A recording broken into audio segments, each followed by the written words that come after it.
আসসালামু আলাইকুম রহমতুল্লাহ। প্রিয় ভাই ও বোনেরা, আশা করি সবাই আল্লাহর রহমতে ভালো আছেন। আজকে আমি আপনাদের জন্য নিয়ে আসছি শস্য ইলিশ। আমি আগে মাছগুলো কেটে ভালো করে ধুয়ে নিচ্ছি। মাছগুলো আমার ধোয়া হয়ে গেছে। এখন আমি হলুদের গুঁড়া, মরিচের গুঁড়া, স্বাদ মতো লবণ দিয়ে ভালো করে মেখে নেব। ভালো করে মাখানো যখন হয়ে যাবে তখন আমি একটা কড়াইতে তেল বসাইয়ে দেব। তেল গরম হয়ে গেলে মাছগুলো সবগুলো দিয়ে দেব। এই যে মাছগুলো আমি এখন দিয়ে দিচ্ছি। কেউ মাছ ভাজা খায়, আবার কেউ মাখাইয়ে বসায়।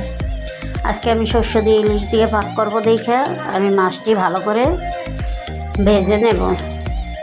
আমার ছেলেরা আবার ভাজা খায়, ভাজা ছাড়া মাছ খেতে চায় না। এই যে আমার এক সাইড মাছ ভাজা হয়ে গেছে। মাছটি আমি উল্টেই দিচ্ছি। সবগুলো মাছ আমি উল্টেই দেব। এই যে সবগুলো মাছ, এই যে মাছের কালারটা কত সুন্দর হয়েছে। এই যে মাছটি দেখছেন কত সুন্দর কালার। এই যে পরিমাণ মতো তেল দিয়ে মাছ ভাজলে মাছটা ভাজাও ভালো হয়। এই যে মাছটি ভাজা হয়ে গেছে। এখন আমি সবগুলো মাছ একটা একটা করে উঠিয়ে নেব। মাছ ছাড়া ভাত খাওয়া যায় না, মাছ হইলে ভাত খাওয়া যায়। এই যে মাছের কালারগুলো কত সুন্দর হয়েছে। এই যে আমি এখন একটা কড়াইতে তেল বসাইয়ে দেব। তেল গরম হয়ে গেলে আমি তেলের ভিতরে পেঁয়াজ দিয়ে দেব। তেল গরম হয়ে গেলে পেঁয়াজ দিলে পেঁয়াজটা তাড়াতাড়ি কালার হয়, বেশি সময় ভাজাও লাগে না। এই যে আমি এখন পেঁয়াজগুলো ভালো করে ভেজে নেব। কিছুক্ষণ নাড়াচাড়া করব,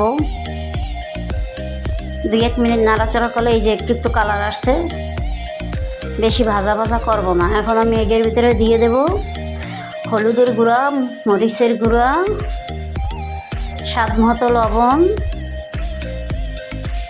যারা ঝাল খান তারা একটু লাল মরিচের গুঁড়ো কমাই দিবেন, আর যারা বেশি খান তারা একটু পরিমাণে বেশি দেবেন। আমি আবার নাড়াচাড়া করে নিচ্ছি। এই যে আমি এখন একটু পরিমাণ মতো পানি দিয়ে দেব।